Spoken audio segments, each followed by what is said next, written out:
Perkenalkan kami dari kelompok 2 yang beranggotakan Fatika Septiarila, Francisca Anesrianti, Fitri Handayani, Hartanti Sucitra, Kiki Nuraini, Laili Fatimatu Zahra. Video ini dibuat sebagai UAS mata kuliah Perencanaan dan Pengembangan Kurikulum. Apa itu UBD? UBD adalah Understanding by Design, merupakan pendekatan pembelajaran yang menekankan pada tujuan pembelajaran itu sendiri. UBD juga dikenal sebagai desain mundur, karena rencana yang koheren dimulai dengan memikirkan akhir untuk hasil yang diinginkan. Tujuan UBD adalah untuk memperdalam pemahaman siswa dan mempromosikan transfer ide-ide besar. Standar konten dibongkar untuk mempromosikan penyelarasan tujuan di tahap 1 dan penilaian yang tepat untuk pemahaman dalam tahap 2. Pemahaman siswa dapat dinilai melalui tugas kinerja otentik. Guru adalah pelatih dan fasilitator pembelajaran dan merancang instruksi untuk mempromosikan pembuatan makna dan mentransfer kurikulum. Telah dijelaskan bahwa UBD menggunakan backward design. Apa itu backward design? Backward design adalah metode merancang kurikulum pendidikan dengan menetapkan tujuan sebelum memilih bentuk penilaian dan metode pengajaran.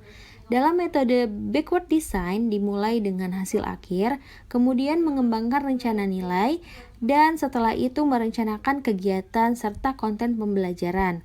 Terdapat 3 langkah dalam desain mundur atau backward design. Langkah pertama adalah mengidentifikasi hasil yang diinginkan. Ini adalah gambaran besar apa yang ingin siswa ketahui dan dapat dilakukan setelah mereka menyelesaikan program atau pelatihan. Langkah kedua adalah menentukan bukti penilaian. Bagaimana akan mengetahui apa yang dipahami oleh siswa? Bukti di sini dimaksudkan indikator atau tolak ukur keberhasilan yang dapat dilihat dan diukur. Di tahap ini, silakan tentukan apa buktinya jika siswa telah memiliki pemahaman yang diharapkan di dalam kelas yang berpusat pada siswa. Asesmen dilakukan selama pembelajaran berlangsung. Bentuknya adalah formatif, yaitu selama pembelajaran berlangsung, dan sumatif di akhir pembelajaran. Ada beberapa tipe dari asesmen formatif, yaitu tanya jawab, observasi, esai, bermain peran, proyek, kuis, jurnal, dan lain sebagainya. Langkah terakhir adalah merencanakan pengalaman belajar. Dengan merencanakan dan aktivitas pembelajaran apa yang tepat untuk mencapai tujuan dan sasaran pembelajaran tersebut. Penerapan UBD pada materi sistem pencernaan.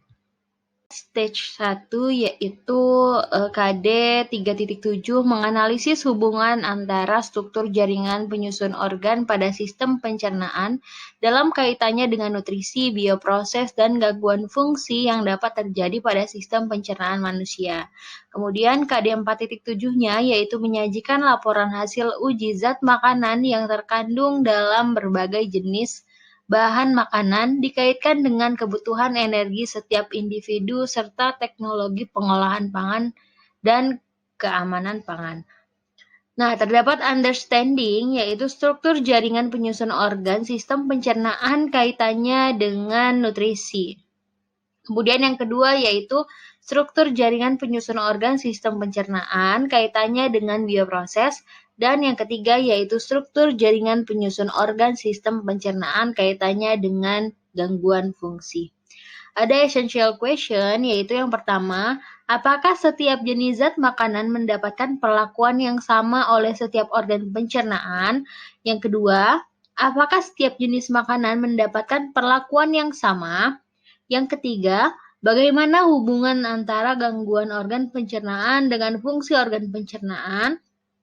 Yang keempat, mengapa gangguan pada organ pencernaan menyebabkan gangguan pada bioproses pencernaan? Dan yang kelima, apa yang harus dilakukan oleh seorang agar bioproses dapat berjalan? Selanjutnya ada student will be know. Nah, ini ada 4 poin, yaitu yang pertama saluran pencernaan, membahas mengenai komponen penyusun saluran pencernaan, struktur dan fungsi jaringan penyusun organ pencernaan, dan mekanisme kerja atau bioproses saluran pencernaan. Kemudian yang kedua ada kelenjar pencernaan dengan materi jenis kelenjar pencernaan, dan struktur serta fungsi kelenjar pencernaan. Yang ketiga ada nutrisi dan digesti, dan yang keempat ada gangguan fungsi pada sistem pencernaan manusia. Terdapat jenis gangguan pada sistem pencernaan, serta gejala dan penyebabnya. Pada student will be able to, yaitu yang pertama adalah mengamati apakah setiap jenis zat makanan mendapatkan perlakuan yang sama oleh setiap organ pencernaan. Yang kedua, melakukan praktikum pengamatan terkait kandungan zat makanan dalam bahan makanan. Yang ketiga, terampil menggunakan alat dan bahan dalam melakukan percobaan uji jenis zat makanan dan menyajikan laporan hasil percobaan. Yang keempat, melakukan pengamatan pada setiap jenis makanan mendapatkan perlakuan yang sama, yaitu enzim dan bioproses. Yang kelima yaitu menjelaskan hubungan antara struktur jaringan penyusun organ dan bioproses. Kemudian yang selanjutnya yaitu mampu menjelaskan bagaimana hubungan antara gangguan organ pencernaan dan fungsi organ pencernaan. Yang selanjutnya yaitu mampu menjelaskan gangguan pada organ pencernaan, menyebutkan gangguan pada bioproses pencernaan. Kemudian mengusulkan apa yang harus dilakukan oleh seorang agar bioproses dapat berjalan dengan baik. Kemudian pada stage 2 yaitu bukti-bukti yang diharapkan atau asesmen. Nah, asesmen ini ada performance text yaitu lembar penilaian kinerja praktikum dan laporan hasil praktikum. Kemudian yang selanjutnya ada tes, diskusi, dan juga presentasi. Selanjutnya kemampuan interpretasi.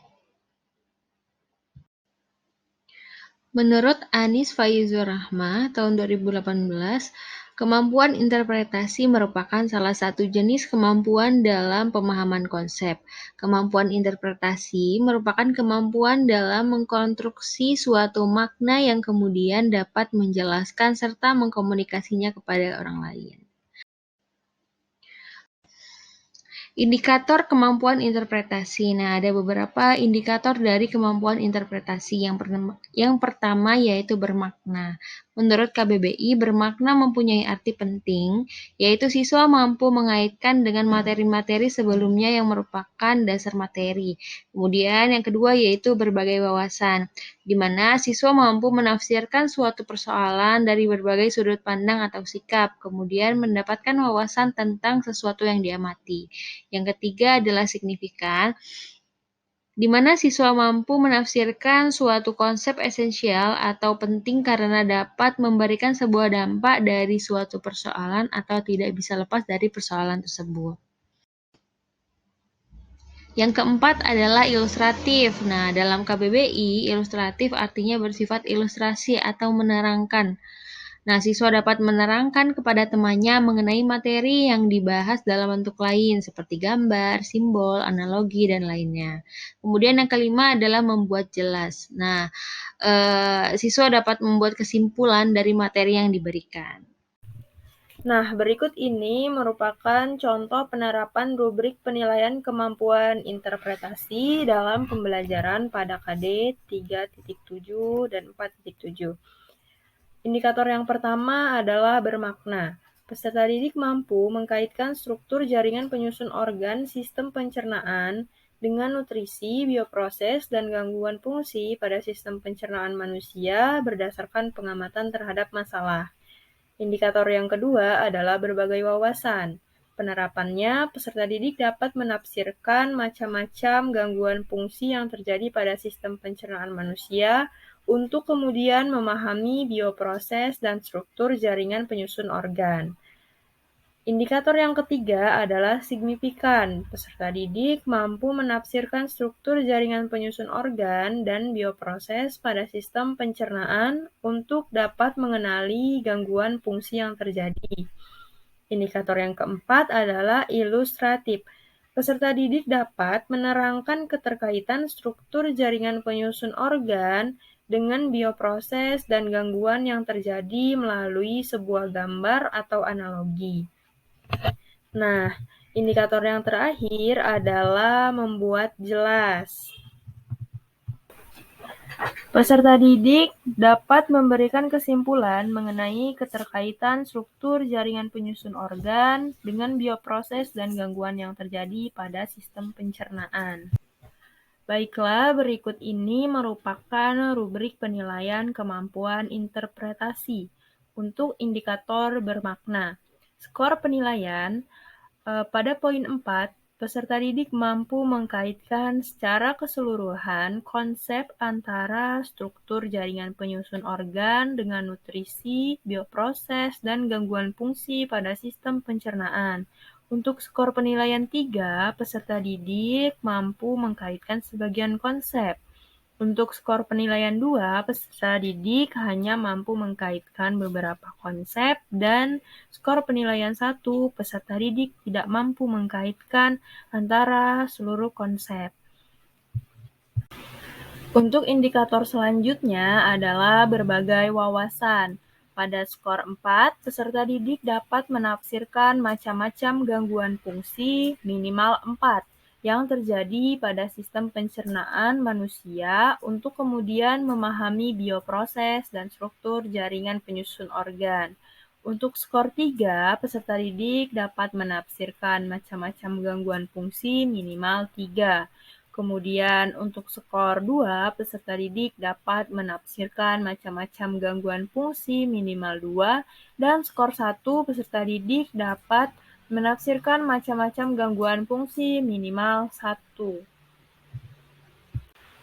Untuk indikator yang ketiga adalah signifikan. Skor penilaian 4, peserta didik mampu menafsirkan struktur jaringan penyusun organ dan bioproses pada sistem pencernaan, sehingga dapat mengenali gangguan fungsi yang terjadi. Skor penilaian 3, peserta didik mampu menafsirkan struktur jaringan penyusun organ dan bioproses pada sistem pencernaan, tetapi kurang dapat mengenali gangguan fungsi yang terjadi.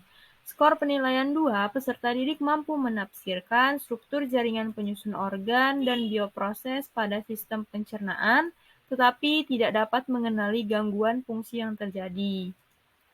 Skor penilaian 1, peserta didik tidak mampu menafsirkan struktur jaringan penyusun organ dan bioproses pada sistem pencernaan, sehingga tidak dapat mengenali gangguan fungsi yang terjadi.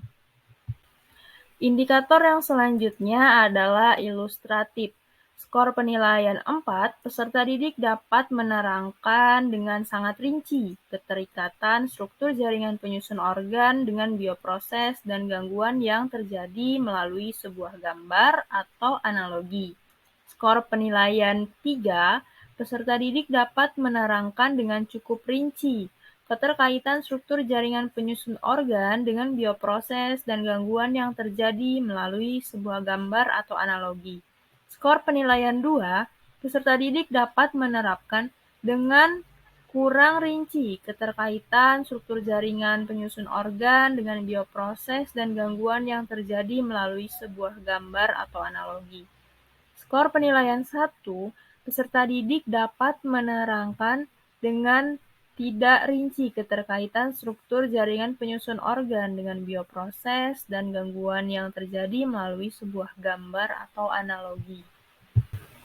Nah, indikator yang terakhir adalah membuat jelas skor penilaian 4, peserta didik dapat memberikan kesimpulan dengan lengkap konsep-konsep mengenai keterkaitan struktur jaringan penyusun organ dengan bioproses dan gangguan yang terjadi pada sistem pencernaan. Skor penilaian 3, peserta didik dapat memberikan kesimpulan cukup lengkap beberapa konsep mengenai keterkaitan struktur jaringan penyusun organ dengan bioproses dan gangguan yang terjadi pada sistem pencernaan. Skor penilaian 2, peserta didik dapat memberikan kesimpulan kurang lengkap beberapa konsep mengenai keterkaitan struktur jaringan penyusun organ dengan bioproses dan gangguan yang terjadi pada sistem pencernaan.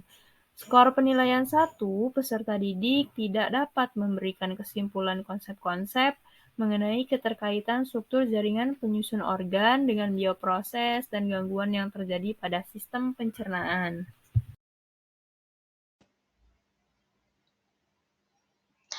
Selanjutnya adalah kemampuan berempati.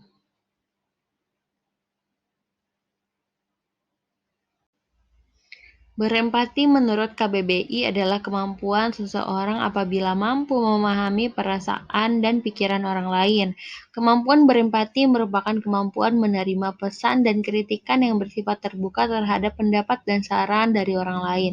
Dalam proses pembelajaran, kemampuan berempati ditunjukkan jika peserta didik mampu menghindari kata-kata negatif, menatap orang lain dengan ramah, dan mampu menyampaikan gagasan dengan jelas dan sistematis.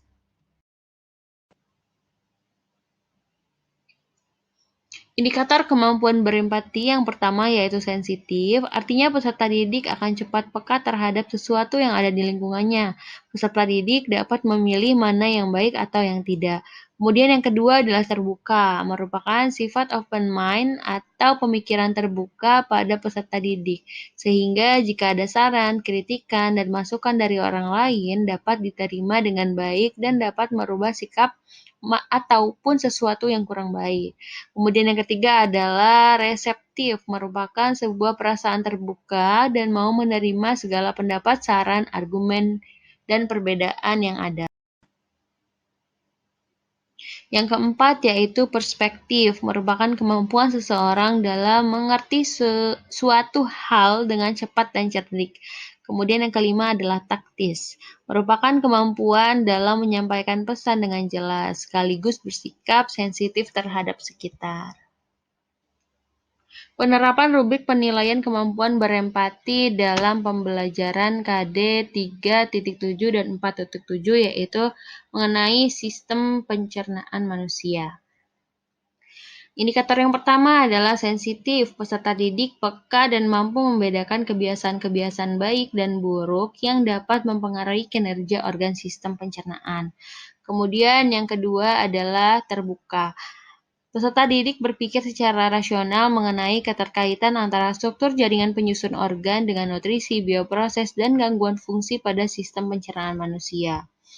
Yang ketiga adalah reseptif, di mana peserta didik mampu menerima pemahaman peserta didik lain yang berbeda dengan pemahaman mengenali keterkaitan antara struktur jaringan penyusun organ dalam sistem pencernaan dengan nutrisi, bioproses, dan gangguan yang terjadi.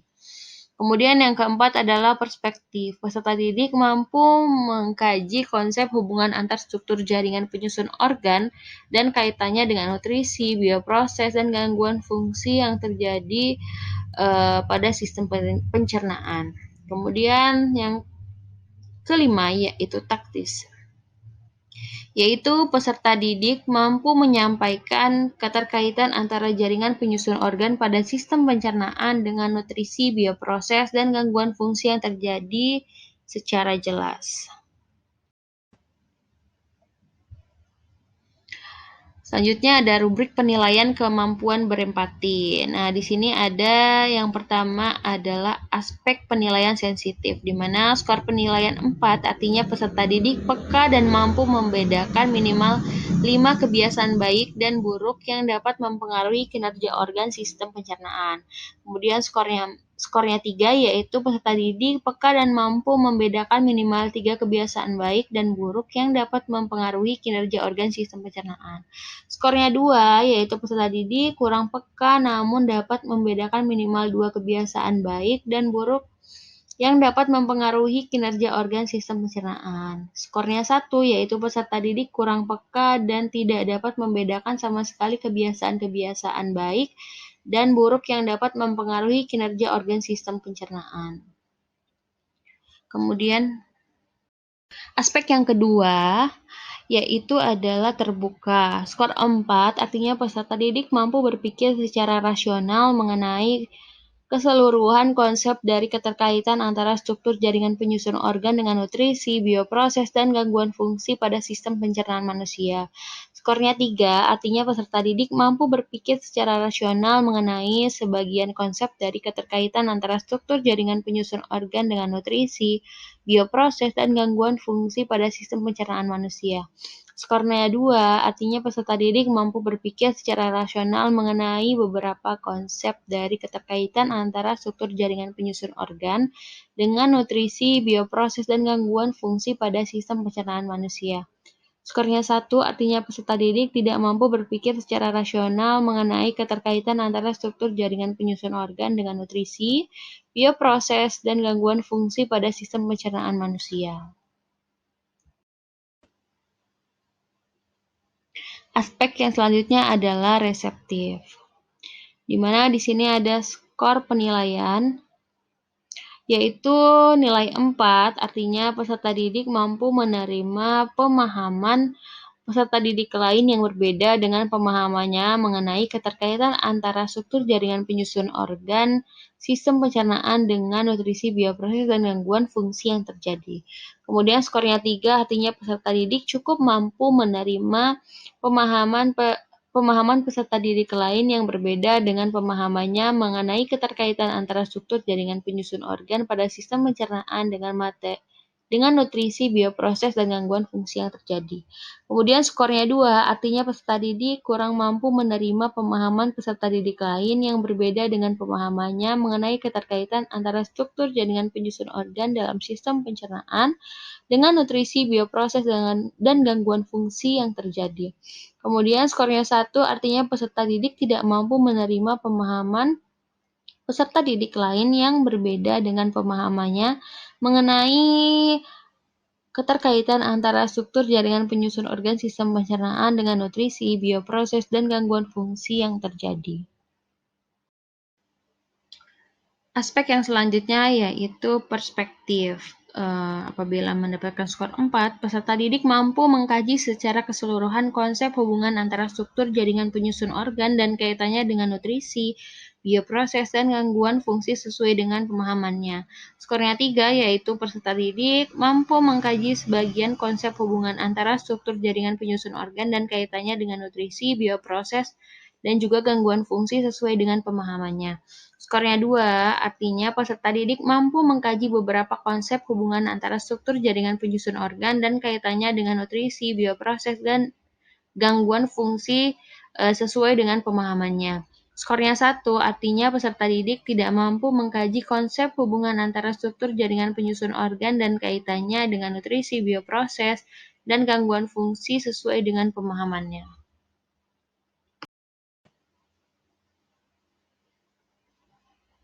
Aspek berikutnya yaitu ada taktis, di mana skor 4 yaitu peserta didik mampu menyampaikan dengan jelas keterkaitan antara jaringan penyusun organ pada sistem pencernaan dengan nutrisi, bioproses, dan gangguan fungsi yang terjadi. Skornya 3, artinya peserta didik mampu menyampaikan dengan cukup jelas keterkaitan antara jaringan penyusun organ pada sistem pencernaan dengan nutrisi, bioproses, dan gangguan fungsi yang terjadi. Skornya 2, artinya peserta didik mampu menyampaikan keterkaitan antara jaringan penyusun organ pada sistem pencernaan dengan nutrisi, bioproses, dan gangguan fungsi yang terjadi namun kurang jelas. Untuk skornya 1, yaitu berarti peserta didik tidak mampu menyampaikan keterkaitan antara jaringan penyusun organ pada sistem pencernaan dengan nutrisi, bioproses, dan gangguan fungsi yang terjadi. Selanjutnya yaitu stage 3, perencanaan pembelajaran, di mana kegiatan pada pembelajaran ini terdapat kegiatan awal, kemudian kegiatan inti, dan juga penutup. Nah, pada kegiatan awal, guru membuka pembelajaran dengan mengucapkan salam, dan peserta didik bersama-sama berdoa, kemudian menanyakan kabar, dan memeriksa kehadiran peserta didik. Kemudian guru menyiapkan kelas untuk mengecek kondisi kebersihan kelas dan kesiapan belajar peserta didik melalui pretest. Selanjutnya, guru memberikan persepsi dengan menyampaikan keterkaitan materi yang akan disampaikan dengan pengalaman kehidupan sehari-hari peserta didik dan mengaitkan sistem pencernaan dengan pembelajaran sebelumnya. Selanjutnya yaitu guru memberikan motivasi dengan memberikan pertanyaan pematik kepada peserta didik mengenai manfaat mempelajari materi sistem pencernaan. Selanjutnya yaitu guru menyampaikan tujuan pembelajaran yang akan dicapai pada materi sistem. Pada kegiatan inti, peserta didik mengamati permasalahan yang disajikan oleh guru terkait sistem pencernaan seperti efek samping dari mengkonsumsi makanan yang tidak sehat, terhadap kinerja organ pencernaan.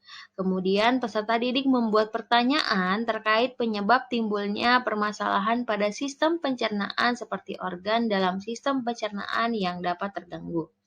Kemudian peserta didik mengamati gambar-gambar organ dan saluran pencernaan dalam sistem pencernaan serta memahami mekanisme kerja dalam sistem pencernaan.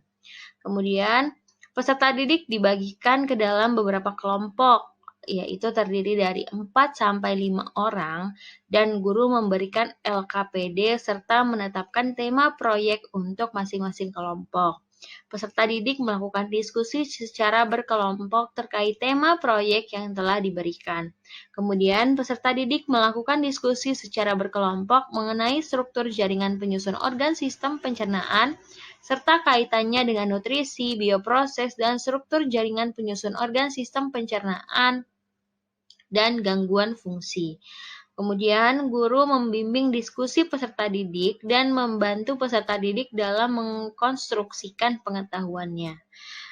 Kemudian, guru memberikan kebebasan kepada peserta didik dalam membuat proyek, baik dalam bentuk video, podcast, poster, artikel, komik, dan sebagainya.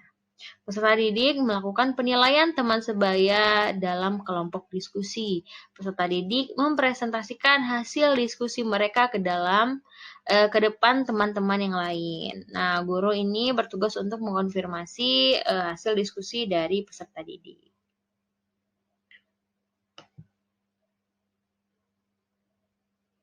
Kegiatan akhir di mana guru membantu peserta didik membuat kesimpulan mengenai pembelajaran materi sistem pencernaan. Nah, guru dan peserta didik melakukan refleksi pembelajaran. Selanjutnya, guru menyampaikan kegiatan yang akan dilakukan pada pertemuan selanjutnya, dan guru mengakhiri pembelajaran dengan